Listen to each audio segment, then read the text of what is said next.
right, we good.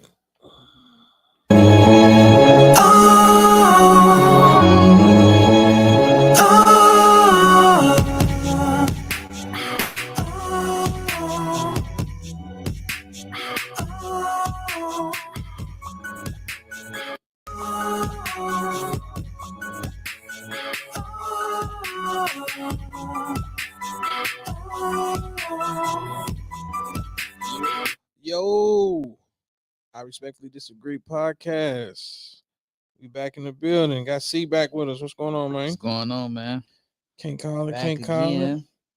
Trying something different this time. We live on YouTube, so I'm trying to set a post up on Facebook to inform people to tap in over there because the Facebook Live is not working for some reason. But anywho, we're gonna have a dope conversation either way it goes. So tonight's episode is titled Stop Choosing Comfort Over Growth. And this is going to be a continuation of the mental health stuff that we've been talking about these first few episodes here in 2026. Um, you sent me a text the other day, and you was like, "When's the next episode?" So kudos to you for just keeping me going. I know usually we've been doing maybe every week. We've been snowed in. Man, Uh, had to get a new floor, so we was living out of a hotel for an entire week, and I had to take off because, of course, I can't take my workstation with me and stuff like that. So it's just been a lot going on, and then, like I said, this snowstorm stuff, bro. Yesterday was the first time I left the house in literally like 10 or 11 days, and it's just been hectic. So appreciate you for keeping me on my toes, and we here. So what prompted us to come up with this conversation, it was based off a video that I had seen and I had sent it to several of my friends or whatnot. I'm gonna play it real quick. And I'll be the bitch to say it. Fellas, this is a hard truth, but a lot of y'all die at 25. Y'all just don't get buried until 75. Like, y'all be allowing shit to stress y'all the fuck out. And what y'all fail to realize is death ain't always physical. Sometimes it's spiritual, mental, emotional. Like, for instance, you ever met somebody that's alive but not living, like they're walking around doing what everybody else told them to do. Like, they're not even happy. They're waking up every day and they're not even fucking happy, bro. Like, they stand in situations they outgrew. Just loving people who drain them. Working jobs they fucking hate, keeping just habits that's killing them fucking slowly, bro. And then that's the slow part of death. Like, people think death is just a moment. No, it's a fucking pattern. It's a pattern. Every time you betray yourself, ignore your gut, stay where you not wanted, shit, undervalue yourself, choose comfort over growth, a little piece of you die every fucking time. Then you look up 20 years later, like, how did I end up here? Like, that shit didn't happen overnight. You built that daily, every single day. You added a brick to that lifestyle. For instance, smoking at 18 don't hit you at 18. It hits you at 50. Being stressed at 25 don't hit you at 25. That shit hit you at 45. Settling at 30 don't hit you at 30. It hit you at 60 when you full of fucking regrets, bruh. And then the opposite is true. Discipline at 25 don't show at 25. It don't show in your results till you about 40. Shit, investing in yourself at 20 don't pop when at 20. It pop when everybody else trying to catch up to the wave that you already own. Shit. Like, everything compounds and adds to the life that you gonna live in the future. Your attitude, your habits, your thought process, your minds, your frame of mind, the people you involve yourself with, the decisions you make, literally everything. You are building that life brick by brick. If you smoking today, you can't smoke today and say you don't want to have cancer 20 years from now. You can't do nothing today and say that you want to be something 5 years from now. But the real question is you building a life or is you building a slow funeral? Because a lot of y'all ain't tired. Y'all just fucking uninspired. The other ones, y'all not depressed. You disconnected from your purpose. And the other ones, y'all not stuck. Y'all just afraid to fucking change. Like, y'all got to start choosing yourself like y'all life depends on it, because it actually does. And you don't want to wake up one day realizing that you survived everybody else, but you abandoned your fucking self. Bruh, everything. it was so much to take away from that. So, like I said, I'd be sitting there and I just be watching different stuff. And when stuff like that hits me, it's like, nah, I'm hitting the share button, or I'll post it Yeah. on my story, or I'll send it to different people based on conversations that we done had. And I'm like, maybe if they hear this, Mm-hmm. then it may help. You never know what little motivational anything may just change somebody's mood. And I'm gonna give you the floor because I've been kind of talking and winded. It's like when you hear that, what is your takeaway? Something that I say a lot to the people around me: life is temporary, right? And that's, it just kind of reiterates that for me, where it's like, we know it's temporary, but do we wake up every day and approach it like it is? For starters, right? Two is more so like believing in yourself is so important. You know what I'm saying? Because I also do believe, like, just hearing what she said and whatnot, it gets to a point where it's like, I believe it's people's jobs to make you question yourself. You know what I'm saying? So in the sense of where, you got your podcast and you're consistently growing, you're on a road to 1,000 subscribers, right?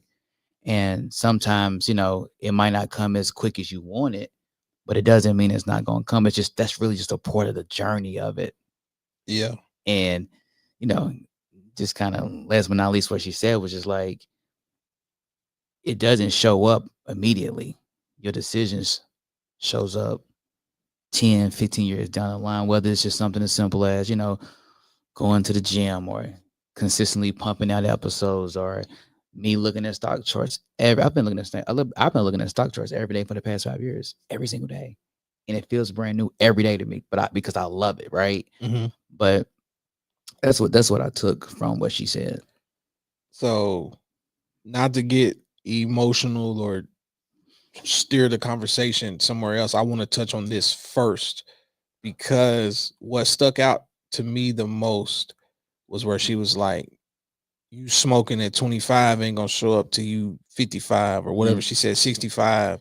And that's literally what happened to my mother. Mm-hmm.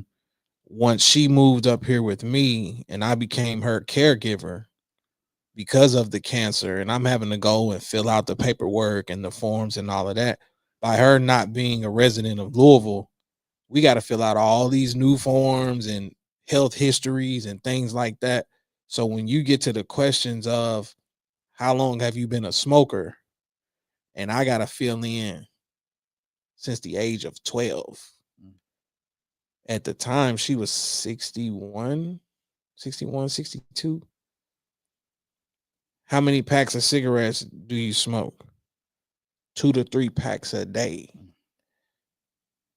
Since you was probably 12, maybe not smoking a pack at 12, because at that age you sneaking. Yeah. But once you became legal to where you can go purchase your own, you talking 2 to 3 packs a day over the course of 20 plus years.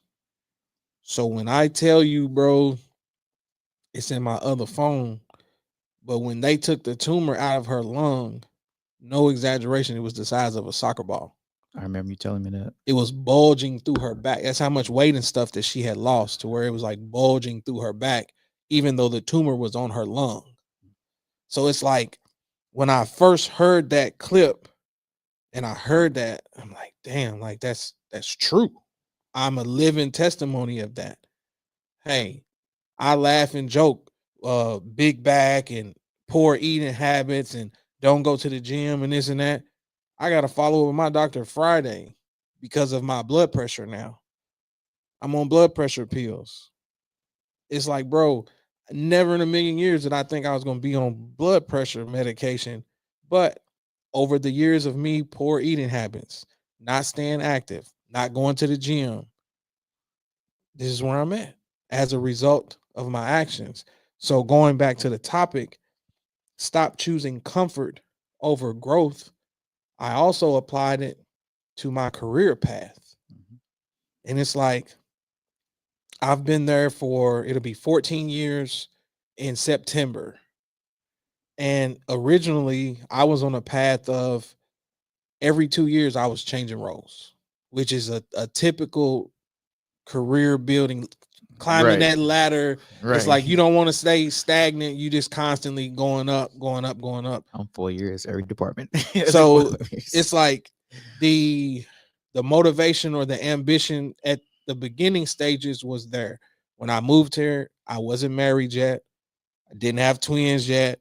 So you had a vision of, I want to have my first home, or Mhm. I'm moving here to a new city. I want to be able to provide. Because when I first moved here, bro, I moved in with my mother-in-law. Mhm. So of course that ain't the goal. So I felt like at that point in my life, I was choosing growth because I uprooted from Lexington, moved here, Yeah. got out of my comfort zone. So then boom, you're climbing this ladder. And then in 2020, I become a team lead.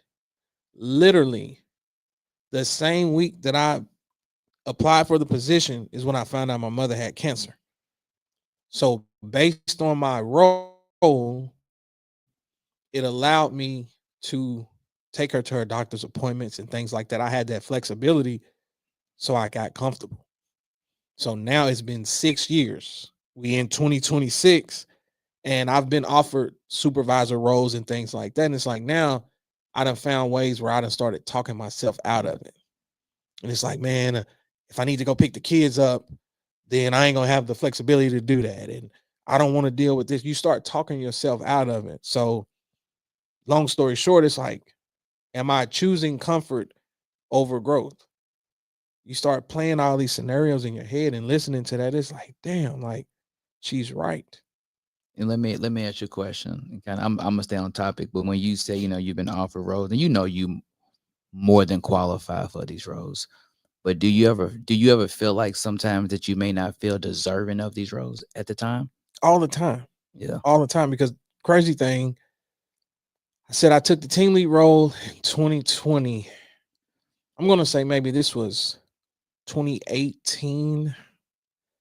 I was offered a team lead role, and I turned it down because I told myself I wasn't qualified. I don't know if y'all remember having them conversations. Yeah, We was talking about it at the gym and stuff. Yeah. I recommended one of my peers. I was like, I think you'll be good for the job. She applied for it and actually got it. And then in 2 years, she came back and was like, I'm getting ready to go somewhere else. I think you should fill in for me. I think you'll be perfect. And then she ended up training me on how to fill her shoes. Yeah. And it was just like, again, I talked myself out of a moment of opportunity because I told myself I wasn't qualified, even though over the course of that next 2 years, I knew everything that needed to be done. I had the knowledge, I had the tools, had the skills. So I shortchanged myself in a sense. Who knows what life would have been like had I took that role 2 years prior. So it's a whole lot to unpack from that. And then us talking about mental health, depression. What stuck out again from that conversation was people think they're depressed, but you're just stuck in a moment. You ain't really depressed. You're hiding from your, what did she say? You're not depressed. You're running from your purpose or something along those lines. Disconnected from your purpose. Disconnected from your purpose. And it's like, damn. We've been sitting there harping on this 1,000 subscribers and the podcast and things like that. And it's like, in reality, once I went back and started looking, because I haven't done it yet, but I want to go back and just upload all the previous episodes to YouTube, even though they're just in audio format, because I really feel like over the course of these 3 or 4 years, we've had some dope conversations. Definitely. A lot of which people are still talking about to this day. I just saw, I think it was Kev on stage and the other comedian, Tony Baker, and it went viral where they was talking about top 10 albums with no skips. And I'm like, I don't know if you remember, but like me and Charles, man, we did that like 2 years ago, where we sat down and broke down top 10 albums, no skips. and had a very in-depth conversation. And it's like I'm sitting back on scrolling on my Instagram, Yeah. and you see people having conversations I know I've had before. Right. And it's just like, damn, like, how do I grow this to where some of the ideas that we've had gets put on full display like some of these other people? Right. We're no different than them in Definitely my not. eyes. No, not at all. Because here's the thing, though. So just like I said, I'm gonna do my best to stay on topic, but it's like when it comes to being, comfortable or trying to progress, I say, I know for me now, I'm not afraid to fail. I'm not afraid of it at all. I'm lost enough money in the stock market, you know what I'm saying? But because I understand what I'm really trying to get to, even with the corporate, we at the same place. I've been there 15 years. Okay. So, and I've been in my department since 2020. I've been in my role and also my department since 2020. And, I've been very adamant. This is my last role. Like, I don't, this not for me. I'm appreciative of the job, but my purpose is bigger than the corporate ladder for me. And the retirement age is 65, right? Yeah. But I'm telling myself, I'm not guaranteed 65. So I feel like sometimes a lot of us think, okay, well, I hear my coworkers all the time, well, when I retire, I'm like, that's not my mindset. My mindset is it was 38, it was 40, now it's 41, you know what I'm saying? So it's just a constant working and pushing to get what I want and not being comfortable. Cause like I said, I've accepted that life is a temporary thing and it something I used to struggle with, but also it's my motivation to really trust myself. Even if I don't get what I want, I'm still working towards it though.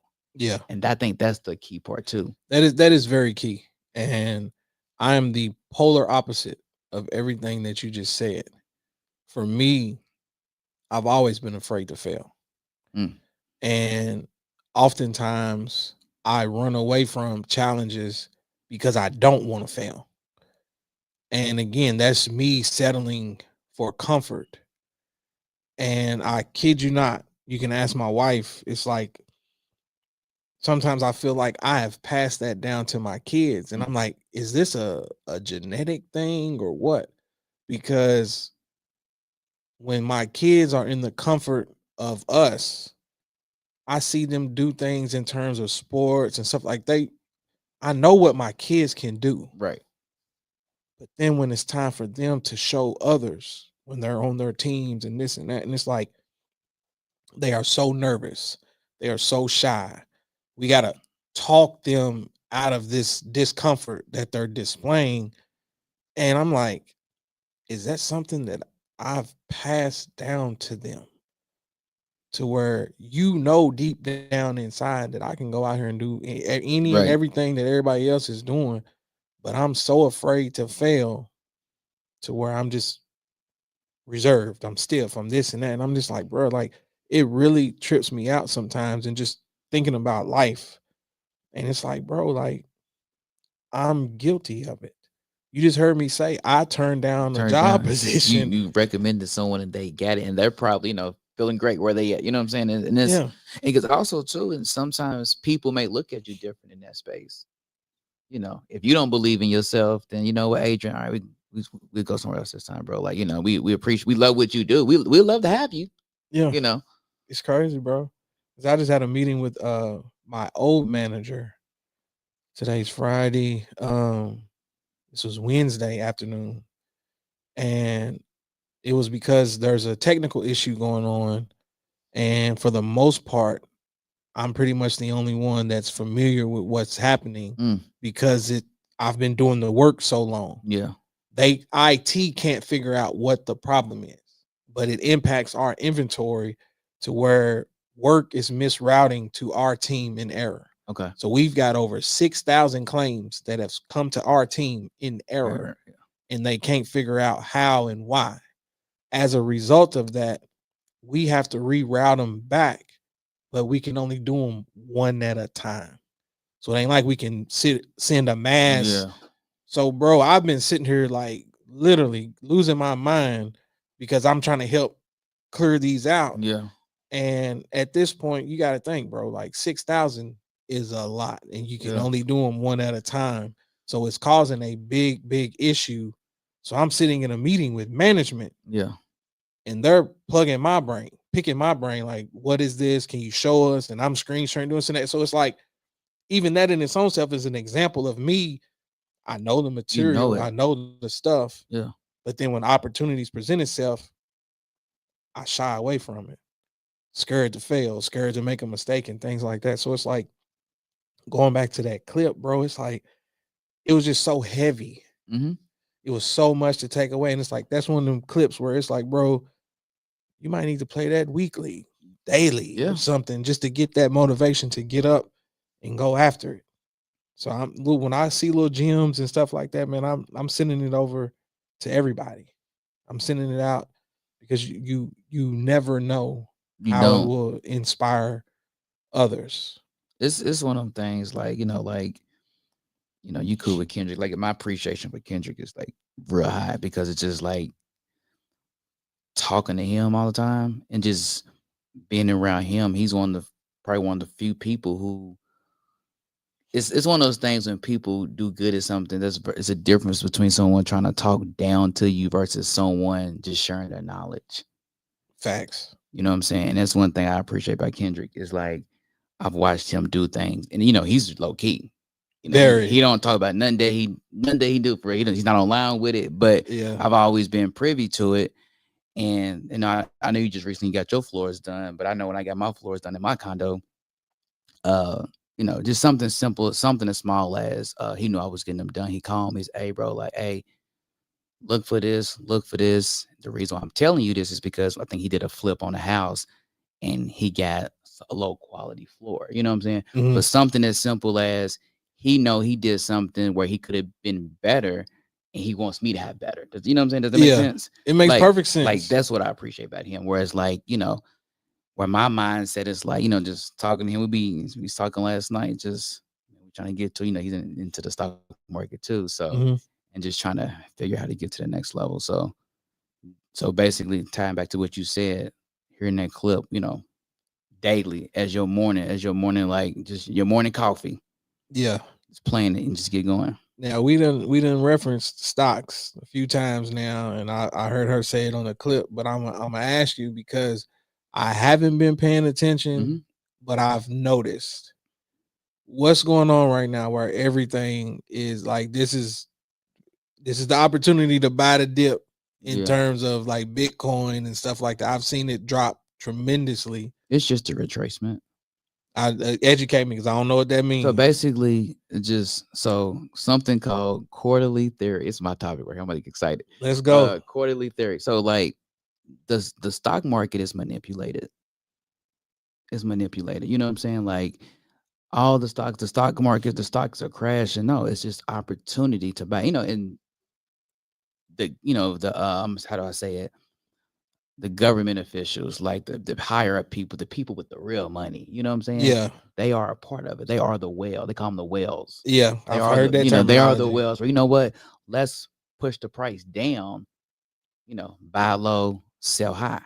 Yeah. You know what I'm saying? And the whole thing with the crypto situation, this is a part of their quarterly where they are supposed to. Crypto right now is supposed to have a huge retracement. It might go down to 40,000.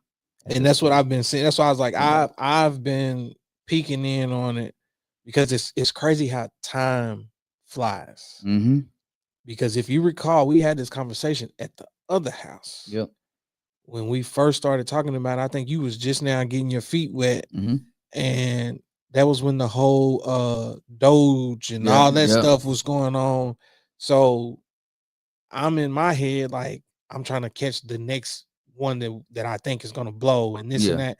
So I shoved all my money behind this. And it's like, okay, boom, fast forward 6 years, it hasn't done anything. So to some, it's like, I'm gonna be discouraged. I lost, I this and that. And I'm like, well, hell, at this point, forget about it. You never know. Treat it as a loss right now. And who knows, you may wake up in 10 years and it finally blows. Right. And then you reap the reward from it. And it's like, even with Bitcoin, when you looked at the price, and I want to say at that time, I ain't gotta say, I can pull it up. Hell, at the time I went in, it was. See if it tells me.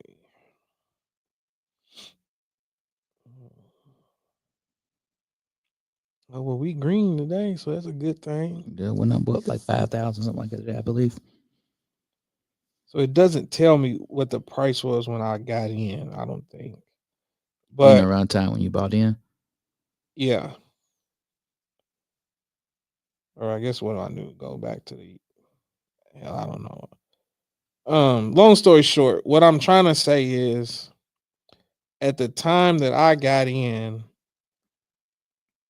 you know what it does tell me. When I got in, it was at 39,000.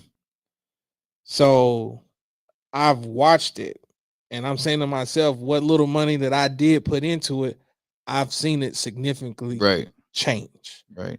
So when I look at my portfolio and it's like, okay, I'm up. Right. So I'm rooting for it to continue to do whatever it's going to do. So now Yeah. that it's down, it's like, should I put some more in it? Because I know what the potential is. At one point, it was over 100,000. Right. So it's like, just in terms of that, I understand what y'all be saying. Buy the dip, do Yeah. this and do that, or bull run versus a bear, run, something. yeah, Yeah. Mhm. So it's like I'm slowly getting there, but it's just like in terms of all of this stuff, like the clip said, invest now. You may not see it now, but in Right. 20 years, bro, like, and nobody, of course, like you said, with retirement and stuff like that, you hope it don't take that long, but it's like, Right. bro, like that's what this is all about. Like not being afraid to take a leap if it's something that you truly believe in. Because the thing is too, it's like, well, two things. So one, like look at the stock market, like life. It's just up and downs. That's what the stock market is. Mhm. The retracement is an opportunity for you to buy in. You know, there's something called overbought, oversold. If it's oversold, you know, then it's cheaper price. If it's overbought, it's overextended. It's like I always say Black Friday shopping, anything, you know, $100 for something. Okay, we put it on sale for 70. You know, you not it's on sale, but you still spending money, right? Right. But then you can buy low, sell high, whatnot. We was talking about. Damn, I lost my train of thought about something. Dang, I lost my train of thought. Dang. What's the last thing you just said? You said something about we was talking about me getting involved in the crypto space or whatever because at the time it was fairly new, and I'm saying to myself, if it blows later on down the road, then fine. I was talking about your comment when you was like, I don't want to retire at Right. 65 and taking that risk in hopes that it's something that you believe in is where I was going. Yeah. And like I said, again, that's me tying it back into what the clip was saying. While you're go ahead. I got it. Sounds I like got you it. got Yeah, it. I Go got ahead, it. man. So you don't lose No. it again. So here's the thing with everything that we do, podcasting, stock market, corporate America, all you really need is for one person to hear you. Mhm. You know what I'm saying? And I think even comes down to Felon, right? With me with stock market, me with House of Purpose. And I appreciate you. I appreciate you too for pushing me to, you know, push the mentorship. Absolutely. I've been sitting on that for 4 years. You know Yeah. what I'm saying? I'm not thinking about, Yeah. I'm not, you know, I'm trying to do stock market right now. But then again, when you think about it, you know, my mind needs to be right for me to be in the stock market. Yeah. You know what I'm saying? So it all plays a role. So I definitely want to say I appreciate you for that. But you was the one that you was the voice to make me go do it. All I need is that one person to give me that reminder. That's it. You know Because what I'm I swear saying? that's what you done. And You, it took for me to fire up today. Go and ahead. it took me what? Like when you told me that, create an Instagram, got the quotes going. You know what I'm saying? I'm coming. You know, Yeah. all because you gave me that push. All right, hey man, hey, we need it. I'm gonna challenge you. See, all right, cool. I appreciate that. Well, I'm telling you now, man. Chuck is my guy. We have a lot of in-depth conversations and things like that. And he's inquired about it since we did that podcast. And you got people that's anticipating it. So Cool. if that's even more motivation, then I'm letting you know now that like Appreciate it. we behind you, bro. We need it. again, like you said, even yourself, you got to be in the right headspace to Mhm. even be a platform for people to be comfortable enough to sit down and openly talk about things, or Right. gradually get to those steps. But like I said, man, it's just, man, the pressure of being an adult. Mhm. And it's crazy how this works, man. Like, this is your at least 4th or 5th time being on the podcast, and you know for yourself, I've never rehearsed nothing. Right. Yeah. Now You check know. this out. I told you I had a clip that I wanted you to hear. It's going to be about 2 minutes, just like the other one was. And if I need to replay it, then I will. But I want to get your thoughts Okay. once you hear this, and it's going to tie into everything that we've been sitting here discussing. So check this out. Slavery never left us. It just evolved. Capitalism is now what it's called, got my people brainwashed. I'm talking living and dying by these jobs. Plantations turned corporations. Cotton fields turned into warehouses or office spaces. They selling dreams of financial freedom with the price of your time. Like, I'm sorry, Mr. Johnson, but my baby is turning 5, and I know you said during peak season there's no days off, but how do you expect me to tell my child that jobs don't care about memories? That they'll work you until you're just a memory and post your position opening before your obituary? Tell me. Tell me what's freedom when rape got you rationing on the first. When your labor makes billions for your company, but your check don't even cover your hearse. Tell me what's freedom when you can't even afford to walk out that door. Can't afford to quit, because debt will come for you just as quick as that bitch master. Don't care if you got your master's, only thing you're mastering is the art of the employee. Trained to put the plantation's needs before me, certified to people please to save my humanity, trading passions for paychecks, dreams for nightmares, freedom for fake security. Yeah, we all a big happy family until that budget gets tight. So Congress can't make a decision. Now you gotta lean on your community just to feed your kids at night. How I give you 20 years of my life? Miss birthdays, suffer back pains and sleepless nights just to get replaced by someone you paying half the price. Tell me I'm not in chains when every time I hit that alarm clock ring, I can feel the dopamine leave my brain. Tell me I have control of my freedom lies on the accrual rate of my PTO. 12 years of school being told to dream big, just as long as it's not bigger than my cubicle. Tell me what my people chasing the weekends like salvation. Finding their happiness on hourly occasions, praying Friday come fast just to resurrect from exhaustion, only to die again Monday morning. Is this the American dream? The land of the free? Or are we just the slaves who didn't know they were slaves? I mean, they dress up by chains with benefits, salaries, and fancy names, so it gotta be okay, but why did they just about everything else in school except how to be financially free? Why was everything about where to invest your time into instead of where to invest your money? Why was the rule of 72 not a part of the curriculum? Half the people hearing this don't even know what that is, but best believe just as my parents, I'm gonna teach my kids college ain't a golden ticket to freedom. Go after whatever it is you're dreaming. I refuse to let this be my life. I'd rather God take me tonight than to live another day shackled to this life. I'ma hold your hand when I say this. Slavery never left us. It just evolved. But it's up to you to take the distorted lenses off. Thank you. Again, lot. a lot A to lot. digest. I will send you the clip if I need to, because she's a poet, of course. Mhm. I'm sure you caught the poetry Oh, yeah. aspect of it. But when I came across that, I sent it to some of my peers because of some of the crazy thing about it is the morning that I sent it, I had no idea that they were going through something in terms of their job. Mhm. So when they saw it, it was like, thank you. I really needed that today. Yeah. But when I was listening to it and I'm listening to the things that she's saying, and it's like, we were programmed for 12 years to dream big, but as long as that dream is not bigger than your cubicle, Right. and you start hearing the things, it's like, why were we not taught about financial freedom?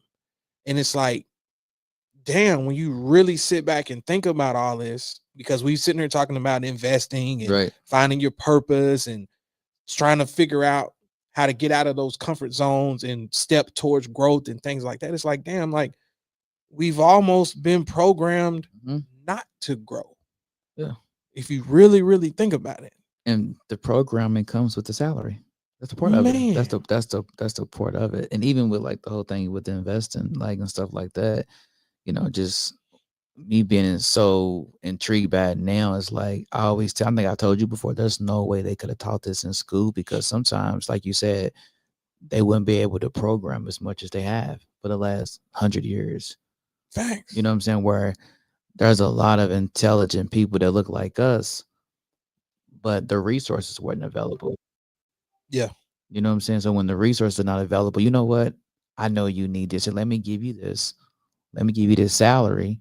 You know, because just even I remember being hourly and then going to salary. I'm thinking, oh, I'm salary, but it's not. It's not. It sounds good. You know what I'm That's it. saying? That's it. Because that's like you said, 12 years. We had this conversation last time. I went to college. I'm thinking, man, my life about to be great. I'm about to go to college. I was the first person to graduate from college on my mom's side of the family. You know, but I'm like, I'm going to college. You know, I'm gonna be good. You know what I'm saying? But Swear. great experience. But yeah, definitely a lot of programming. It's like that. Like, I swear I'm gonna send it to you, man, just so you can watch. She didn't have no paper, no nut. Like, she literally said all of this, and it's into a crowd of people, and the reactions from the people as they're Mhm. hearing it is like you see people reflecting and listening. I'm saying to myself, I'm like, bro, I'm sitting there listening to her talk about my boss don't care if today's my child's 5th birthday. My child's memories ain't more important than the company. Mhm. And you hear that shit, and then you think back to all the times when he's like, hey, do you mind if I take today off? Today Right. I'm doing this and that. Well, Right. we're kind of behind, and we Right. need, and it's like, damn, like, we really, like, this is reality. Mm-hmm. And like you said, because this has been the conversation in my household literally in the last 24 hours. Aubrey's going to high school next year. She applied and had to fill out, do an essay, do all this stuff. She wanted to go to manual. She didn't get in. I'm saying, like, you know, that's our rapper. Male, That's what I'm saying. So you know, my wife went to manual, Right. but here's the thing. She's 13. She'll be 14 next month. And she said, I don't want to go to male because that's where you went. I don't want to do what you did. Okay. Me coming from a little country town, we only had one school, so I'm sitting there like, I ain't got no dog in this fight. Yeah. I'm confused by the whole process of it all anyway, because I'm like, it's probably 50 high schools or more here. You know, that's me just estimating off the top of my head, but I'm like, I thought every high school was supposed to have the same curriculum. No. And then that's when I'm learning that it's like every school has certain things that they offer. It has certain perks and benefits that come along with the name. Yeah. And I'm just like, okay. So I'm telling her, and I've been blunt with my kids because I wish somebody was blunt with me, because we were told, go to college, get a degree. Your job that matches your degree is going to take care of you for the rest of your life. You ain't got nothing to worry about as long as I got this piece of paper. And at 41 years old, I can say that I feel like it's not true. But then again, it goes back to the whole purpose of this whole entire conversation. You just heard me tell you I was afraid to fail. Mm-hmm. I get to UK's campus. I was a computer science major. Didn't have no clue about all the math and shit that comes along with this major. So I'm sitting there in calculus and this and that. And that shit, UK's math department is tough because a lot of the professors were foreign at the time. I don't know what it is now, but at the time they were foreign. So my first professor was a female and she was Russian. And I'm in calculus. Ain't got a fucking clue what I'm looking at. She's got a thick accent. It was such a disconnect. Went and changed my major immediately because I wanted to avoid the math. Yeah. Didn't have nothing to do with my purpose, what I wanted to do. I completely avoided it. I walked on UK's campus for 2.5 years undeclared. Till finally I met with my advisor and it was like, you have to pick a major. Right. I was like, you know what? Marketing. Okay. It sounds good. You know, like I want to do something with advertisements and this and that. See, I bullshit you not. So now I'm a business marketing major. Go to take economics, macro, micro. When I tell you straight D's. I got a story for you on that one. That was the first class that I've ever failed in my life. You know, just by being, I know your wife went to Barry, went to Barry, and went to me. I went to Barry Male too. So the traditional program where if you fail a class, you can't come back. Yeah. That's how it works. Yeah. But I failed my first class in college, and it was microeconomics. And long story short, you know, by the 5th, 6th week, we realized that he wasn't grading the papers. He wasn't he would basically quiz us every Thursday, and we would take the quiz, and he wouldn't take them up. So after that, I just stopped paying, young, whatever, stopped paying attention. And then when the end of the semester came, finals week, he was like, I'm gonna give y'all, he called it a portfolio, even though it's just like answering questions from chapter 1 through 6 and then like 7 through 12. I think I got like a 85, which is a B in college.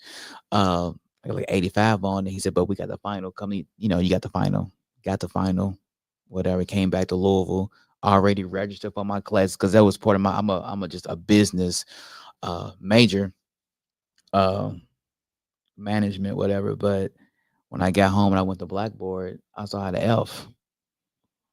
And I wrote him, his name is Dr. Stephen Dickey. I wrote in the email verbatim, there's no way I failed your class. He said, yeah, you did. You made 75 out of 90 problems on the final. Ooh. The final was all the quizzes he gave us the whole semester. Oh shit. Excuse my language. Didn't even study for nothing. Failed it. Wow. So sent me back. Similar story, bro. I'm telling you, I'm sitting there, I'm like, I done escaped from computer science, boom, business marketing. Me, again, I'm thinking commercials, designing stuff and selling it. Literally, like, I'm coming from a little small country place. These are conversations that I've never had with anybody. Nobody has steered me on a path to where it's like, you show an interest in this, and this, then you're on the road to becoming a marketing major, right? A marketing graduate, blah, blah, blah. And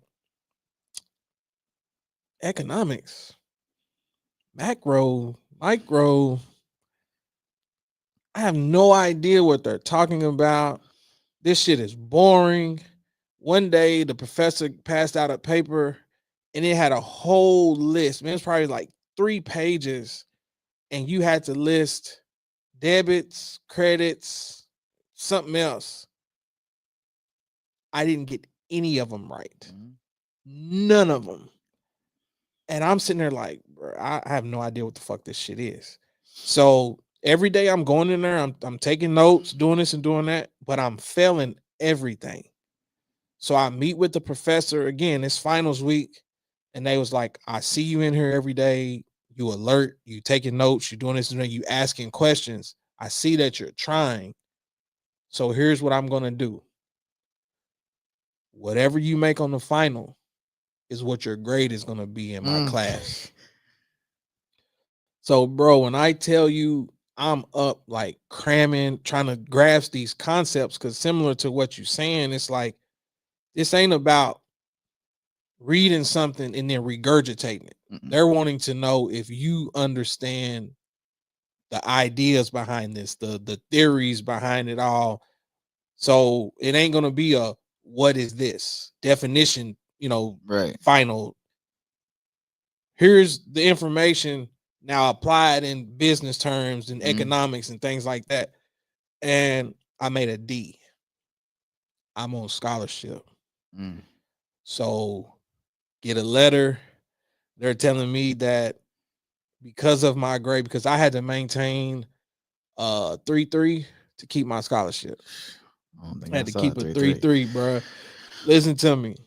Got that letter in the mail saying that my scholarship was going to be reduced by 50%. I'm on a full ride. Everything's paid for. When I tell you my heart sank, I had to write a letter of appeal. I had to go amongst the board and tell them why I think that I should be able to keep my scholarship. It was still going to be at 50% because they was going to take it. So let me go back there. It wasn't 50% yet. I was on the verge of losing my scholarship. I had to go amongst the board, write a paper, and explain to them why I should at least get 50% of my scholarship. Long story short, changed my major again. I'm like, well, I'm just going to go communications. That sounds easy. So going back to the clip that I played, and she's like, we've been programmed for 12 years to dream big. If I get this degree, then work towards my master's or something. What'd she say? How did I know that my master's is not going to be as big as my master and he's cracking the whip? You know what I'm saying? Like all these different things you're playing in your head, and then you thinking about life. And it's like, I just kept running from the challenge until I found something that was easy. And again, for 12 years, I've been told if I get this degree, that's all I need. And this is the key to life. This is the key to success. And it's like, boom, I'm a communications major. These classes is easy. This is small groups communication, basic public speaking, even though I hate speaking in front of people, but I can swallow it if I'm gonna get an A in the class, because this is gonna help me maintain my scholarship, do this and do that. So it's like, boom, I graduate. I think this is it. This is the answer. Right. Did not land a job straight out of college. Had to move back home. Finally got the call that I got approved for an apartment. Man, when I first graduated, bro, I was in low income apartment housing. So I was living there for free. Only thing I had to pay for was my light bill. My light bill was maybe like $20-some. And then I got on the ACS. That was my question. Did you work at ACS? Because I worked at ACS in Richmond, Kentucky. Got on the ACS with every man. The whole city of Lexington was working at ACS, bro. So this is my first job. I was on the late shift. Man, I think they started me at like $13, bro.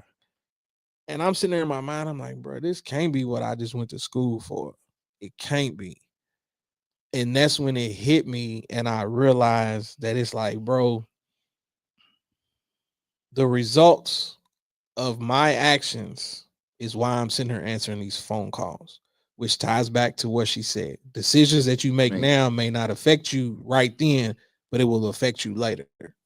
So I'm saying all that because I had mentioned, we were talking about high school, talking about my kids. That's the conversations that I've been having with them, because I'm like, you all have to start now learning what it is that you have an interest in, what makes you happy, what do you want to do to where you will not wake up and look at this like a job. Every day you're happy to get out of the bed. My wife loves working with children. Her degree is in modern and severe disabilities. She likes working with special needs children. So every day she gets up out the bed, where some teachers is like, man, I do not want to deal with these public kids. My wife ain't never looked at it like that. From the time she was doing student teaching and volunteering and stuff like that, I've never seen her get up and say, damn, I don't want to go to work today. And that's what I want to instill in my kids. It's like, bro, you better figure out now what it is that you enjoy and what you love, because based on the route, again, not to go back to the conversation that we had the last time you was here with AI and things like that, dog, we keep seeing FedEx laying people off because of automations and things like that. Amazon, more companies are gearing towards, man, let the machine do it. Of course, we may need somebody to physically load up the van and take them out, but in terms of sorting in here, we don't need 50,000 people for what? We can reduce that to 20,000 easily, because the machine is going to automate it. The label says, hey, this goes to Lexington, this one goes to Louisville. It's going to automatically separate them. And I'm like, nah, bro, like, we got to get our kids reprogrammed, and it starts with us. And I was with my niece last week. 4 conversations about it. You know, I've been talking to her, but she's 14, so probably about 11 or 12, you know, because I was literally telling her, I said, you don't got to be the smartest person, but you need to know what you want to do. You have to know. Because, you know, there's not enough positions for everybody. Man. You know what I'm saying? And I think one of the hardest things, you know, kind of like speaking, you know, your kids and with my niece, one of the main things, like I say to her, is that I want you to understand how the world works. Yes. You know what I'm saying? Understand how the world works, and you got to learn how to take advantage of that. Mhm. to get ahead. You know what I'm saying? Like Yep. it's just, with with work and stuff, like, with the salaries and stuff like that. I'm a skipper. I was gonna say something work related, but I don't think I probably should say it. But it's not bad, but I get it. I get it. but just the fact that when some people feel like they have control over your growth, Mm. then you plan into the programming. You know what I'm saying? Exactly. And sometimes it comes into a old saying, patting your back instead of patting your wallet and hitting you with the compliments. Like, hey, I appreciate what you do. You're great at what you do. You're one of the best people here, But then when that opportunity shows up, it's not the same thing, So for me, it's like where it's okay. Working a 9 to 5 is great. I'm thankful for the company, but I also make it my job to do something outside of the company. Yeah. That's the key for me. And it Yeah. keeps me sane. You know what I'm saying? I couldn't, because even when I choose not to trade or do other things, outside of work, I can't imagine doing what I do for another 10 to 25 years. I can't see that. Exactly. Yeah. You know? I'm right there with you, man. I'm sitting there looking at it. I'm like, bro, I'm 41. Technically, according to the retirement guidelines, bro, it's like I'm only halfway there. Yeah. And it's like, nah, that's the conversation again that we've been having in here, because I've been telling her, I was like, nah, this can't be it. I was like, mentally, I'm at a point where it's just like, what phase of life am I currently in? I don't want to make it sound like I like that. I like that though. A midlife crisis, but I'm Right. saying that it's like, bro, I'll sit here and I'll reflect on my whole entire childhood. Mm-hmm. Then I reflect on me turning 18, moving to Lexington. And you think about, that's when I met Dante, Daryl, Kendrick. And at that point in life, everything was just, man, as soon as we get out of class, bro, we going to the Johnson Center. We going to hoop. Leave the Johnson Center, everybody go grab something to eat. Let's go shower. We going out. Yeah. We having a good time. We enjoying all this and that, mixing and meeting different people. You enjoying it. You just heard me say I graduated and I did not have a plan that was going to transition me from UK's campus to a place of employment. So then I moved back home. I'm stressing. I have no idea what I'm getting ready to do. I don't want to say I moved from Lexington back home. I have a degree, but I'm back home because now I feel like I done failed. So I got to get back to Lexington. I got to get back to my new roots where I done established. So then, boom, I enter the real world. This is reality. I'm not doing anything related to my degree, but I'm here now. I got to grind. I got to keep going, keep going, keep going. I don't have any kids yet, so I'm still enjoying life. I can move and come and go at my own leisure, still going out, still doing different things. Boom, I'm pregnant. So now I entered the phase of fatherhood of my life. I told myself I will not raise a child and have her see things that I had to see growing up. Now, mind you, at that time, I had quit ACS. I'm working at Macy's on the loading docks. $9.85 an hour, I think. And it was part-time. Wasn't even full-time. And got a baby on the way. She's finishing up her student teaching. She hadn't been certified yet, I don't think. She's working at Henry Clay. Baby comes. Aubrey could not drink regular formula. It made her constipated. We had to go see a specialist and all that up in Cincinnati.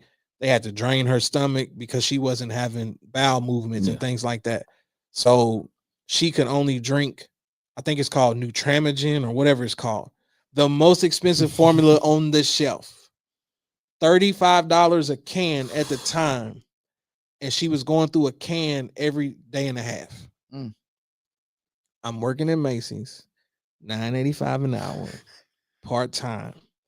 It got to the point to where we was having to go to the pediatrician, and I guess they have a program in place for these reasons.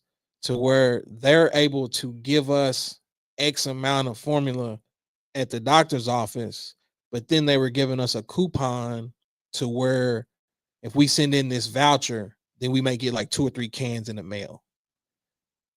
And that's when reality is clicking. Now it's like, bro, this is real. There's a child in play here. Unfortunately, that's when my wife had lost her father. I knew she wanted to be closer to home.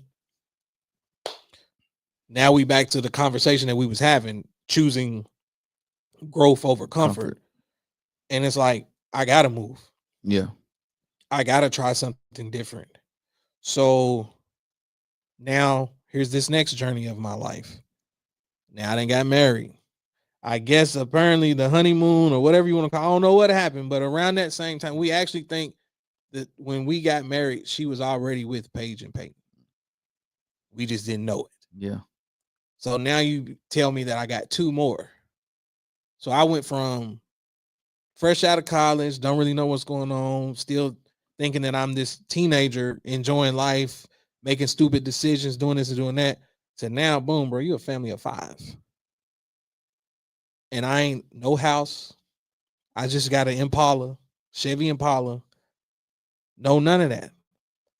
So, boom, you enter grind mode. I'm saying all this is a long story. I apologize. I'm in grind mode. We got to get an SUV. We got the SUV. Next step, we got to find a place to live. I can't keep staying with my mother-in-law because now when we moved in, it was 3. But now it's 5.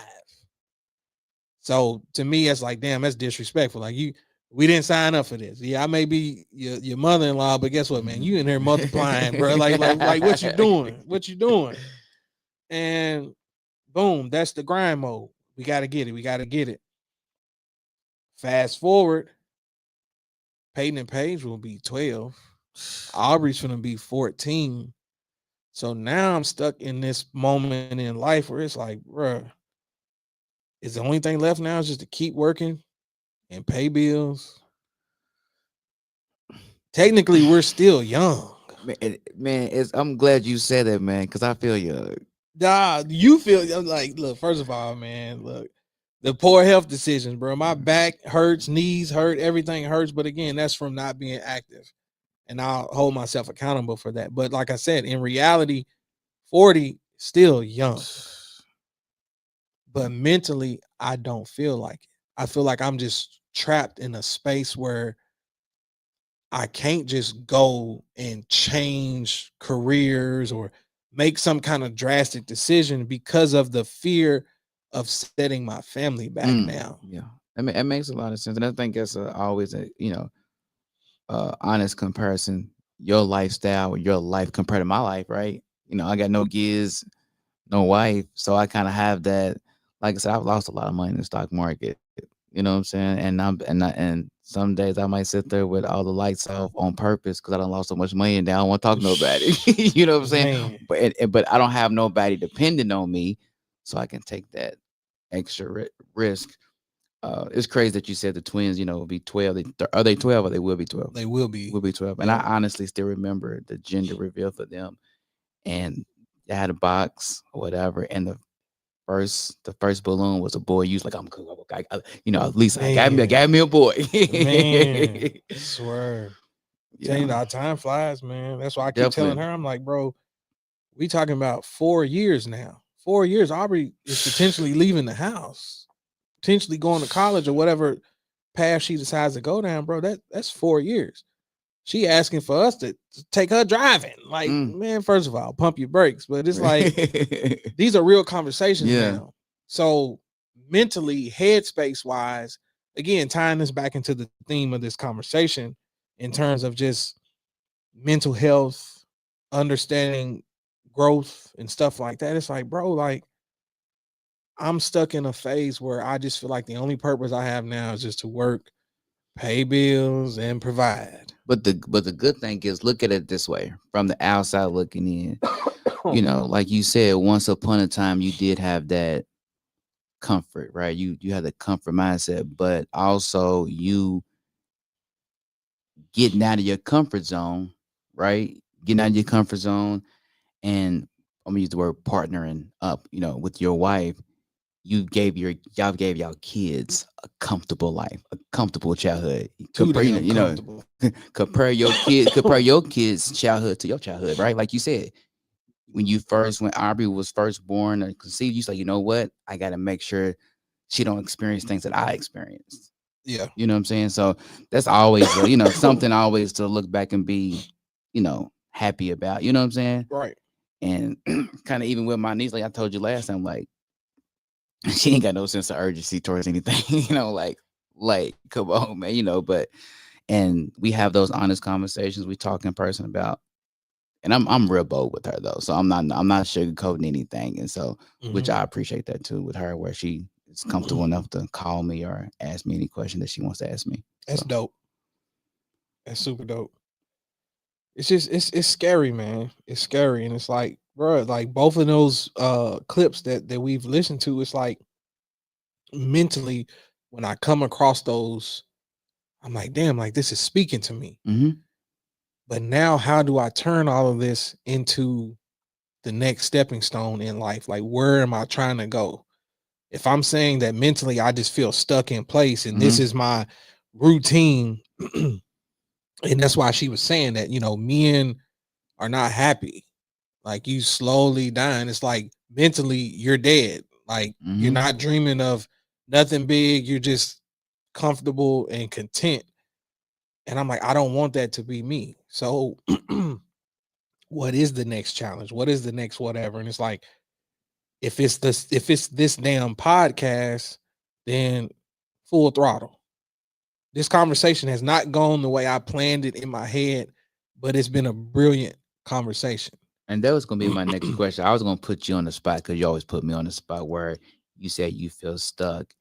And I was going to ask you, what is something that you feel like you said, you trying to figure things out? What's something that you feel like you've wanted to do, right? You might not share it with anybody or whatnot, maybe with your wife or anybody, but it's like something that you wanted to do, but you are afraid that you might fail for yourself, maybe for the podcast. I don't know. Like, just because I feel like you have the resources now, you know what I'm saying, to be like, all right, let me figure it out. But this is going to sound far-fetched, but it is possible if I position myself the way I need to. Even before we moved to this house, I've had conversations with my wife about owning a rental property. Okay. And I don't know if that's kind of geared towards the question that you're asking. No, that's perfect. That's perfect. Something that I've inquired about because I know some friends that they have rental property and things like that. They inherited it from their father. But now that they're in control, it's like once a month, like they have tenants and all of that. So once a month, they're coming to collect. Right.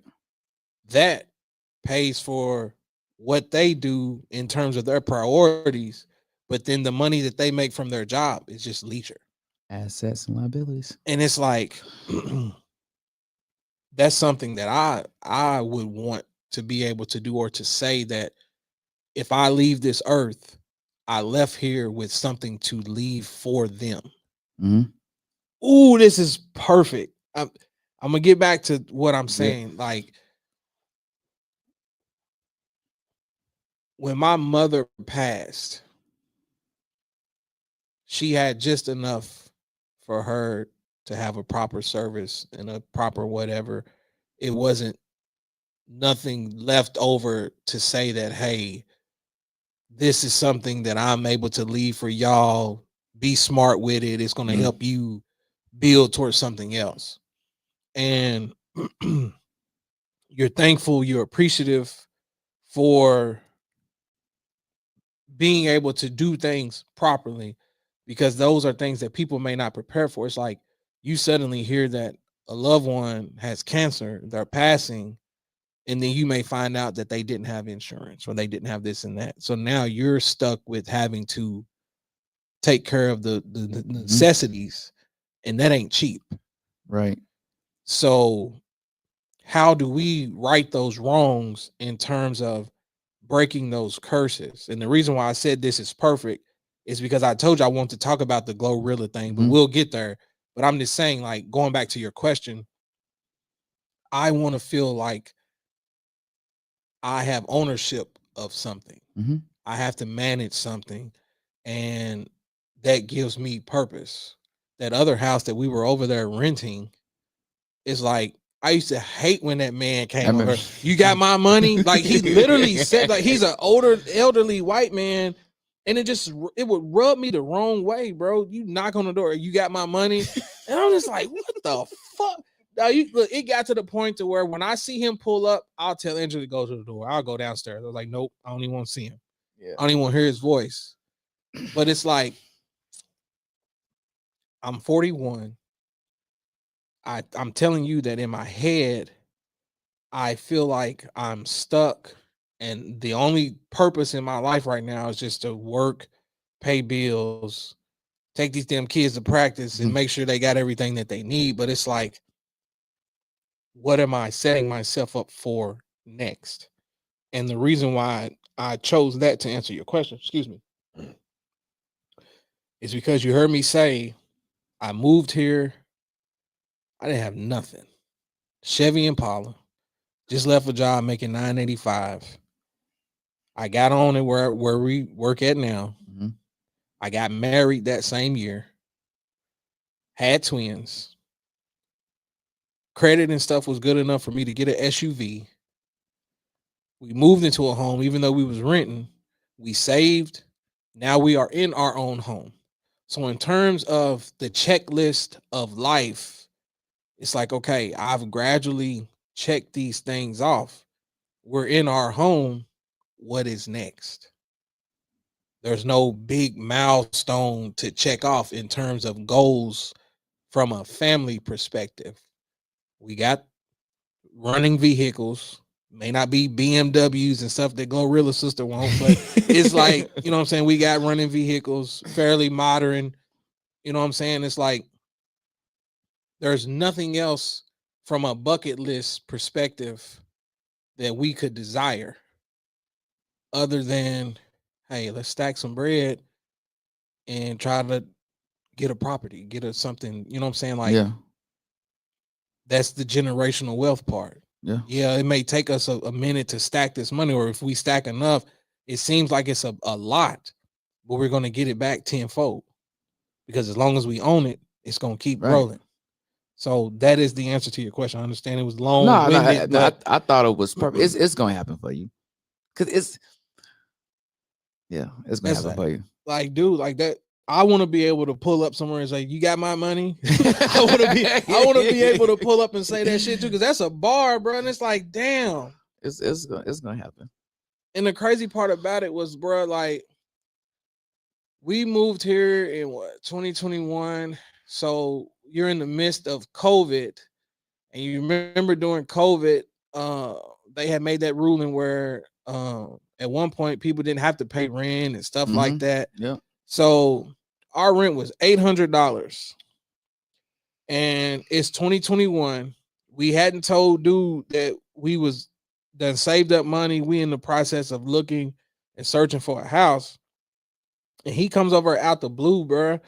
He's like, yeah, things are starting to open back up, and based on the market, I think I'm gonna have to raise you guys rent. Yeah. And we sitting there like, what? He's like, what do you think a fair price would be? And I'm like, motherfucker, free hell. Like, what answer could you possibly be looking for from a tenant? And we're paying $800. And he was like, well, I'm thinking that I'm gonna bump it up to 11. Based on some of my other properties and things like that. You was at that house, bro. That was it was convenient for us at the time because the kids was toddlers. But in terms of space and room for my kids to grow, I'm like, bro, $1,100. This is 2021. I understand in 2026 the prices and stuff is outrageous, but for that property, I'm like, bro, $1,100 a month. I'm like, he's trying to play catch up too. Exactly. Exactly. So I'm just like, nah, bro, this is crazy. This is crazy. But anywho, man, dope conversation. We're gonna touch on this real quick because it's perfect how it all tied in. I want to touch this topic because it struck a nerve in so many aspects in terms of what Glorilla's sister has done. And I mentioned generational wealth and setting your family up. And also, we shouldn't have to depend on a loved one passing for us to receive a blessing. Oftentimes, I think that's a ugly thing to say. It's like, well, when I die, I'm gonna leave you this. It's like, why I gotta wait for you to die?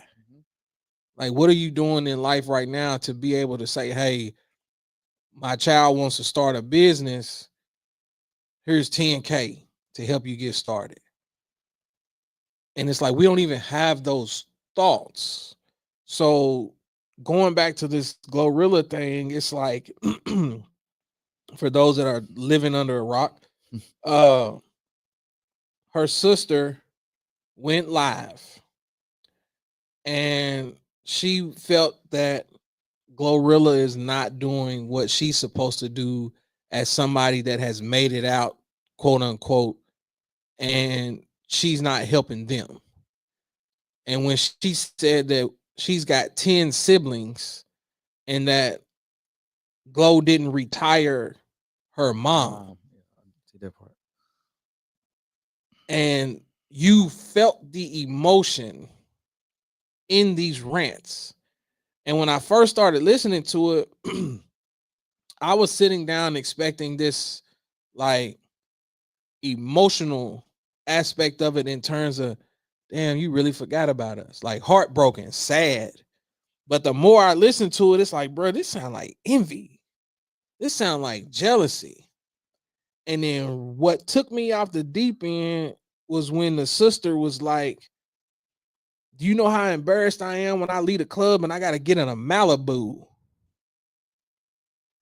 I'm like, bro, them your own personal decisions on why you driving a Malibu, bro. That ain't nobody else's fault.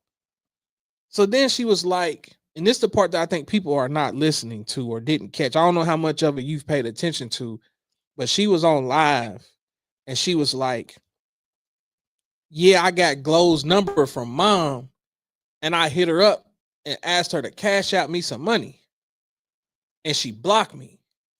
So the initial reaction from social media is like, man, that's fucked up. That's your sister. That's this, that, and this. And I'm like, did y'all not just hear what the fuck she just said? Hate her, but She had to get her sister's number from her mom. That to me says that y'all didn't have a close relationship. Yeah. You don't even have my number. I don't know how true it is or not. They're showing paperwork online now that the sister pulled a gun on Glow, threatened to kill her, threatened to shoot her. I can't speak for the relationship you and Alex got, bro, but I'm like, man, if my brother pull a gun on me, bro, nah, I ain't giving you shit. Nah. And it's like people are still saying that she needs to turn her cheek and look the other way and look out for her family.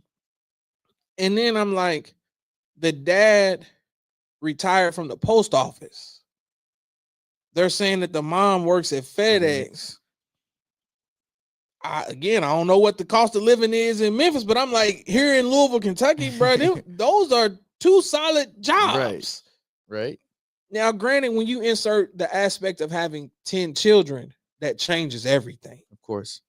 That's 10 mouths you got to feed, 10 sets of clothes, 10 sets of shoes. So that may be the reason why some of their living conditions may not be up to par, according to some. But from that aspect of it, I understood what she was saying. I know what it's like. I lived on Section 8, 2-bedroom duplex. I know what it's like to see a mouse running across the floor or see some roaches crawling all around and this and that. But at the same time, the part that upset me the most was Glorilla's not the oldest. So if there's 10 siblings, where was the other 8 or 9? Yeah. If you was that concerned about making sure your mother was well off and she shouldn't have to work no more, which is, you know what I'm saying? Everybody would love to be put in a position where you can tell your family, man, you ain't got to work no more. Right. But if that was your concern, then why ain't y'all putting in a plan and say, hey, every sibling put in $200 every month. We're gonna make sure all mom bills is paid, or we're gonna pay the mortgage for mom, but everybody got to chip in. You wait until somebody else, quote unquote, makes it, and then you put all that pressure on her. That to me is selfish as fuck. And even like, you know, in a situation like that, no, I don't know, but the sister, she older or younger than Glorilla? They said that she has a twin, so I don't know if this is the twin sister. Okay. They look about the same age Yeah. or whatever. So this one Okay. don't look older. That's a great question as well. Yeah. Because I was thinking like in general, like even just, you know, I think she was like just 10, it was like 10 of them, right? Yeah. Whatever. So when you think of a situation like that, I'm pretty sure, because I've, you know, you've seen the pictures of Glorilla before she blew up. I'm pretty sure I can say with confidence that maybe her sisters, they probably weren't trying to hear her music. That is an undeniable fact. You know what I'm saying? Like, several of her siblings, it was said and documented that several of her siblings was like, you ain't gonna make it. right. I ain't trying to hear all that. We don't believe in you. You know, and then she kept going. She got rid of the comfort, right? She kept trying, and boom. Exactly. So the generational thing of this all is like, damn the celebrity status. This is my message to our community, because I feel like it needs to be said. I hate that it's Black History Month too, but shit, it needs to be said. Like, we need to stop waiting on somebody else's opportunity to disguise it as our own. If you don't like your living conditions and you don't like your arrangements in life, yeah, I understand that there are hurdles. Racism and things like that is real. But if you don't have the ambition or the drive to jump those hurdles, right, then you can't complain because somebody that's done finished the damn race didn't come back to kick your hurdles down so you can just run straight. And I hate that about us, bro. I hate that about our community, to where we're waiting for somebody else to get blessed in hopes that they bless us. Because then if Glorilla goes broke, they're gonna look at her like, well, you supposed to look out for us. We good. Exactly. And that's why I'm just like, bro, like, to me, it's just it's a fucked up situation, because I would hate to be an artist that has stamped her name in the industry and she still got an uphill climb. She's not a Nicki Minaj, a Cardi B. And I still feel like Megan Thee Stallion is still making that climb. Megan Thee Stallion has more success. Yeah. She's almost at that pinnacle. At least she was before all the other incidents and things like that. And I feel like now she may not even be focused on music. I don't feel like she's focused on music right now. And that's okay. But Glow she kicked in the door. Now she's on TV. Her name is known. She's getting deals. She's brand ambassadors and things like that. And it's like, this is something that she's still trying to build. And now I got to turn on the news and look in all the blogs and see that my name is trending for all the wrong reasons. And the reason why it's trending is because of a sibling. And that's why, you know, in the Black community, right, when a lot of artists pop, they leave their hometown. They can't go back. You know, exactly. Young Dolph, you know what I'm saying? Even though his the people, but not what is his situation with family, of course, but it's just the people and the envy, and man, that should have been me. It's crazy, bro. You know, so. And it's like, I look up and I'm like, you're doing an interview with TMZ. TMZ don't give a fuck about your family. They just, your interview is going to create tens of thousands, hell, if not $1 million for them, because people is going to TMZ to view what you said. So it's like, you're going to profit off of turn down your family, regardless of what y'all relationship is. And you cool with that. You're okay with that. Now, no shade at the parents. Again, that's why I'm saying all of this, is because it's like, no child asked to be brought into this world. I don't care that in 4 years, Aubrey's going to be 18 years old. That doesn't mean that my job as a father it's done, Right. whether it's financially, emotionally, or none of that.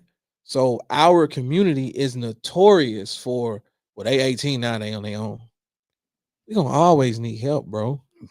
I need I'm it right 40, now. bro. That's what I was going to say. I was like, nah, I'm 40, bro. And I I wish somebody would throw me a lifeline right now based on the fact that I had a gambling problem. Still got one. Hell. But it's like, that's never gonna go away. We're Mhm. all gonna need help at some point in life. But we're so conditioned to think that because of my circumstances and because of my conditions, I'm not supposed to help myself. I'm just supposed to wait for somebody else and hope that they come back and throw me a life raft. I'm like, bruh, 10 siblings or not, that's not her obligation because she's still trying to provide for herself. And I'm like, bro, somebody made the comparison of, well, Country Wayne put his family on, they in all the skits, and he got his kids and his baby mom.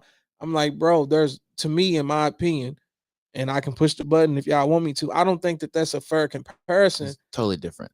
because he's in charge of his social media. Right. He's in charge of all his platforms. That's on he don't go through a branding company, Right. not a branding, but a like MTV or you know what I'm saying? Like Yeah. his He doesn't go through skits like are not sponsored right. by a got a major machine, brand. yeah. You know what I'm saying? Right. He don't have a machine behind him. He is the machine. So he can put whoever he wants to. Right. And when he gets those royalties and that compensation for that, he divides it and splits it on whatever he employs people. Glorilla don't have that ability to employ people to where, hey, if my siblings want to be rappers and this and that, come on to the studio, let's make an album together.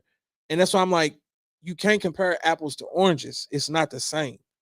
She is signed to Yo Gotti and CMG. We don't know what contract obligations she has or what percentages they get of whatever she brings in. So to us on the outside looking in, or for her family that's looking at her on TV, it may look like she balling. It may look like she's sitting courtside at the Raptors game and having the time of her life. But guess what? For every 50,000 that she may bring in, 25 may be already gone. Yeah. And the thing is, though, too, people got to understand, like you said, she might not be in a better situation, but it's better than the situation that she started with. Yes. That's all really, you know what I'm saying? Yes. And out of the jealousy and the envy, it's like for you to truly feel that she's obligated to take care of y'all. I'm pushing the damn button. Wrong button. I disagree. I respectfully disagree with that idea. And right now, our community is so torn and up in arms to where everybody's arguing about what's right or what's wrong. And I'm like, why do people feel like they entitled to somebody else's blessings? Mm. How? The audacity, bruh. If you won, let's stick, Forbes is quoting that she's worth $2 to $5 million. Mhm. If you win $2 to $5 million right now, what are you doing? What am I doing with it? What are you doing? To be honest, at this point, what I know now, I'm paying my taxes first, just to see how much I got. Yeah. Pay my taxes, pay off the rest of my debt, Mm-hmm. and then after that, probably sit down with my mother and my brother and see what they need. Honestly, Mhm. first, and then after that, see what I got left, and just probably chill out. Get back to my day to day. Exactly. That's in brother, Yeah. singular. Yeah. Now imagine if it was 9 other Alexes, bro. And it's like, that ain't nothing that you just like, she's supposed to be able to do that. Right. And I'm like, dog, you gotta think. The cost of living in so many places is not the same. So a house in Louisville is gonna be cheaper than a house in Atlanta, Definitely. even though a house in Louisville ain't cheap. Right. So it's like, yeah, the internet say I'm worth $2 to $5 million. But when you start breaking all that down, shit, I might have 1.5. that I can physically touch. Yep. Now, when you break down 1.5, if I go get myself a nice house because I earned it, I may have a $5,000 mortgage. I may go buy me a car because I earned it. You may be looking at a $2,000 car note because I just read literally the other day to where $1,000 car payment is becoming the norm. Yeah. So we ain't talking about regular cars. Now you just heard her say she mad because she leaving the club in a Malibu. So if you want a damn Mercedes, that's a $2,000 car note, if not more. And that's just one sibling. I was thinking the same thing. Where if I give this sibling, because I think, did you see that? I did see where they said Tory Lane's cash out. Yeah, You know, but if there's 8 other siblings, they might want 2,500. Right. Look, I commented on her page, bro. I've been so emotionally invested in this to where I went to the sister's page, bro. Get on the podcast. I was on the sister's page this morning when she posted. She literally said, "Tory told me not to share this. Here you are sharing it. God. Here you are sharing it. She's the problem." And bruh, and I'm like, you can go look at it right now if you want to. I said, I hope you plan on splitting this with your other 8 siblings. Because I'm like, that's the principle that she trying to stand on. You didn't look out for us. So guess what? You got a $2,500 blessing. Divide it. That's what you mad at her for. Right. Divide it. And I'm just like, again, we back to the 1.5 and we're gonna get ready to get off here. I'm good. She got to get herself in order first. Mm-hmm. How I'm gonna buy y'all everything before I buy myself something? So if I'm tied up in a $5,000 mortgage, $2,500 car note, and need utilities, need clothes, And I'm on now. I can't walk out of here with Gap. And this is where we mentioned it in our last conversation.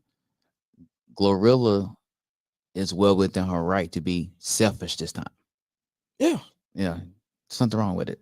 Yeah. So it's like, I ain't even had time to turn around and look back yet. I got to set my foundation first. I done uprooted and left Memphis to go somewhere else. Even though I'm somewhere else, because of my stardom now, I'm constantly on the road. Somebody robbed her house, bro. Somebody tried to rob them. That literally happened. So now guess what? I pay for security. Yeah. Make sure it don't happen again. And it's like, for somebody to say you're supposed to retire your mom, that would be a good gesture if you Jay-Z or Beyonce. They got it like that. I can spare 10 million to divide amongst my siblings and this and that, and it'll be change to me. Mm-hmm. But for somebody that ain't even in the double digits of millions, that ain't like, bro, that ain't even logical. And that's why I'm like, it's the what are people thinking about? The interesting thing, like, because I just thought about what you said, like, the sister feel like you supposed to retire the mom. That's sometimes a community thing where we supposed to do things. Does that make sense? Yeah, it makes perfect sense. No, you ain't supposed to do that. That's why I'm telling you, it's our community, bro. And I don't care who gets mad. Like, we are programmed. We going back to this program word to where, the only way we can make it out is to play sports or rap, sing, or dance. And then once one makes it, we all make it. Like, no, bro, that ain't how we should be sitting there programming each other. And then I saw somebody was like, white people don't have these problems, da da da da da. And again, no shade, because y'all just heard me say I grew up on Section 8, 2-bedroom duplex. I had the rats and roaches and everything like everybody else. But it's like, bro, you got to think in terms of white people. They foundation already set. They already got the house. They already got the cars. So they can invest in their kids because everything that they got is already there. We talking about people that's in the projects saying what somebody else should do, and you ain't even put yourself in position to receive the stuff that you want. Right. How I'm gonna tell Gold that she's supposed to get us out the hood when I ain't trying to get me out the hood? That's that program shit that I'm talking about, bro. It's like, bro, okay, I get it. this is the culture. It's the culture. But sometimes, bro, the culture is designed to hold us back Right. too. Yeah. But when you say that, oh, you a sellout, oh, you this and that, da da da. How dare you say that during Black History Month? Like, no, bro. Like, I'm just being honest, and I'm telling you, these are the conversations that I'm having with my kids, bro. I'm like, bro, y'all gotta want. It's not gonna come to you. If you sitting around waiting for it to come to you, it ain't gonna never come.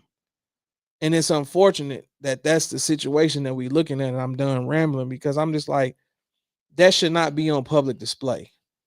Family feuds and disputes should not be on public display for the public opinion to sit here and fuel the fire, because she really got people pumping her head up thinking that she's in the right. Yeah. You wasn't singing no hooks with me, bro. You wasn't in Right. that studio. Some of them damn features cost, bro. I'm pretty sure Yo Gotti like, all right, we're gonna bring Megan and Cardi in here, but guess what? Hey, we taking 10% out of whatever y'all make. We got to pay them. It's like people ain't thinking about the business aspect. You just looking at the surface. Looking at it, because I mean, it's a contract. Like you said before we started, she's an employee at the end of the day. Facts. You know, there's obligations that she must fulfill. You know, Facts. so it's crazy too. Because now I'm thinking about the sister, where it's like only thing the sister's really doing is just displaying the dysfunction that's been there for years in their family too. Trauma. Pure Yeah. trauma. Dysfunction and trauma, bro. And it's like, I'm not in the business of disrespecting people's parents and things like that, because you can only do what you can with what you Right. got. I've seen it firsthand. My mother made a way. You can only do what you can with what you got. But it's like, where is the accountability on their behalf as well? Same 24 hours. Right.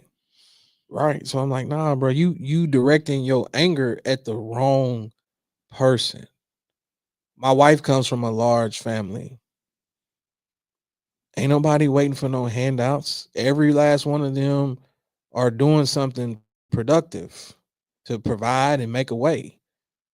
She very easily could be sitting there, I'm waiting for one of my siblings to blow up. I ain't gonna do nothing to better my life. I'm just gonna wait for somebody else so they can better it for me. Like, bro, that's selfish. And I don't care what nobody's saying don't help your family. But guess what? If I'm constantly helping y'all, who helping me? There's gonna come a point in time where your music ain't hot no more. When the well goes dry, what happens? Now we back to the rats and the roaches and shit like that. And it's like, bro, nah, bro. Before I fuck up my blessing or allow you to mess up my blessing, I gotta be selfish. And again, that's a lesson that I'm also learning, and we gonna close it out like that. Maybe that's why this topic is sensitive for me, because of things that I've known to transpire in my own family. And it's like, to some people, it looked like, oh, Adrian done made it. He got a house with a pool, this and that, and this. He acting brand new now. Just as broke as anybody else. Hell, I'm living check to check too. Shit, now I got to pay for all this. So if you thinking that I'm well off and I'm supposed to be looking back and helping this and that, shit, you better keep looking, because it ain't coming. I don't have it. I don't have it to give. And that may be her circumstance. To the outside world, she's a celebrity. But when you look at them financials, shit, it's time for me to put another hit out. Right. I can't sit at the courtside with Brandon Ingram no more. Right. Like, we like, nah, bro, summer's coming. Hot girl summer Right. coming, bro. We got to put a hit out. So it's like, nah, bro, like, quit counting people's pockets, man. We are notorious for that. I don't care what it looks like somebody got, bro. That don't mean that you deserve Nah. it too. Right. Anyways, man, dope ass conversation. As I always. appreciate you Appreciate pushing you, me. man. I didn't get a chance to look at the comments. Shout out to Chuck who chimed in. This goes back to an earlier conversation. I was never afraid of failure, but taking these L's gets tiresome. I do music and I believe I have something to bring to this genre. I'm Keep ready for pushing, more man. W's now, because losing a lot can mess with your mind. Definitely. Absolutely. Shout out to E who chimed in. He was going to chime in with us and join the conversation as well. And I chopped it up with him on the phone earlier for probably about an hour or two, just talking about music and stuff. You know what?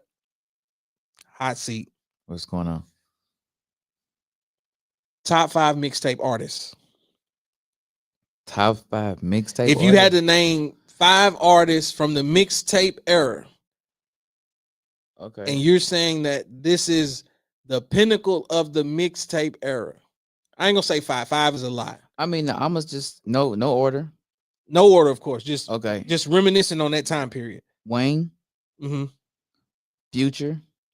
E mentioned Future. Go ahead. Okay, I'm even gonna throw Gucci in there. Gucci. I mentioned Gucci. Mixtape. We talking about peak 2000s. Like I was in college. We was in college. Parties. I told him earlier, I was like, bro, you talking about the old school Chevys with the rims and people had the systems and this and that. Like it took me down memory lane listening to this. It's hard for me. Mixtape. Like I said, I think the people that come to mind for me is Wayne, Gucci, Future. Gosh. We talking the Dat Piff days. Okay, deadpiff.com. I'm gonna have to tap out, man. I don't know, man. It's hard for me. So I mentioned Fabulous. Okay, yeah. Okay, Fab. Okay. He was like, I don't know none of his mix. I was like, come on, bro. Cold Summer Shootout. There is no competition. Yeah. Mixtapes. I mentioned Yo Gotti. We was talking about Glorilla. I mentioned Yo Gotti, the Cocaine Music series. Yeah. Gucci and Yo Gotti was doing mixtapes before they beefed and stuff like that. And it's like, you think about some of the stuff that Jadakiss was putting out. Yeah. Think about some of the stuff Rick Ross was putting out. Yeah. Like everybody was putting out some of their best bodies of work via mixtapes because that was the trend at the time. Right. And it was just countless music. And I was like, man, that's gonna be a topic that we sit down and discuss and put some thought behind it. Because I was like, top 5. He named Jeezy.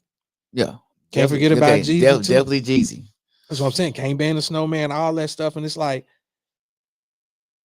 was that the peak of music?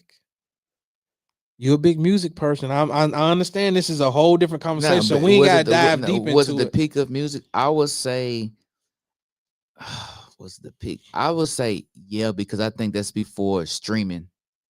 In a sense. It came into play, right? I think where music was really more so you could hear the effort. And I think that's more the lines that I'm talking about. Yeah, it was like you can hear, you can feel it differently. Everybody brought something different to the table, and it was all unique. Where nowadays I feel like somebody sees somebody doing something, and it's like, how can I make a hit that's similar to that trend?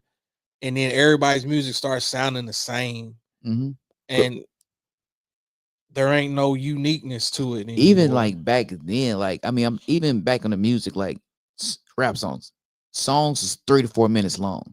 Now 2 minutes max. 2 minutes. Max. I'll be mad as hell. It's like, nah, once you first start getting into stuff, and it's like, damn, it's over. It's over. But that goes back to the attention span. And man, we can sit there and talk all night. That's our problem. Scrolling now. TikTok, Instagram. Yeah. If I ain't grabbed your attention in the first 30 seconds, it's a wrap. Nothing even goes back to the comfort part. Just bringing it all back in. It's like the world is moving so fast, and like you said, the attention span is like you gotta wow people so quick, and sometimes you lose people quick. Yep. You know, and I think that's why it's important to, when whatever we choose to do, it's important to stay the course. You know what I'm saying? And shout out to Charles, used to call Chuck, whatnot, when, you know, with his music or whatnot, like he said, sometimes taking L's, it does get exhausting. But it's just the belief behind it though, too, because once again, it only takes one person to hear you. That's it. One person. That's it. You know, that's all it takes. Dope conversation, man. Appreciate you. Appreciate E on the live. Appreciate Chuck, whoever chimed in. Like I said, I didn't get to do the Facebook live stream. I feel like I would have had more people engaging over there. Had some technical difficulties, but hopefully I can go on and save this. I ain't got to worry about downloading it to YouTube, and I'll just share the link on Facebook. I mean, y'all be sure to subscribe to the channel. Tell a friend to tell a friend. Throw us some ideas on different things that you would like to hear. I know originally the podcast started with me talking about sports. I think that's a conversation that I might have next week because I've been burnt out on sports, and that's not like me. Like I don't like the direction of basketball now. And we briefly touched on it before we fired up the mic, but I was like, I'm at the point where I'm enjoying local high school ball more than I'm enjoying college and at times the NBA. The energy, the effort is not there, and it's just like I don't get it. But let us know different things that you would like to discuss. I'm still gonna do this whole mental health thing because I feel like conversations are needed. Everything doesn't need to be about drama and Mhm. who's the latest sibling throwing you under the bus and things like that. It's like, let's have some real conversations that's going to be beneficial to people and leave people with things that they can take away, like them 2 clips that I shared on this episode. So let us know, man. And like I said, man, tell a friend and tell a friend, and we out. Ass toasted, no competition. Amisha coasting. I feel so high, I feel so live. My body's in the twine. Amisha coasting. I feel so live, and I know why. That I can't deny. Amisha coasting. Giddy, fine wine, fools, malt liquor. Wish me.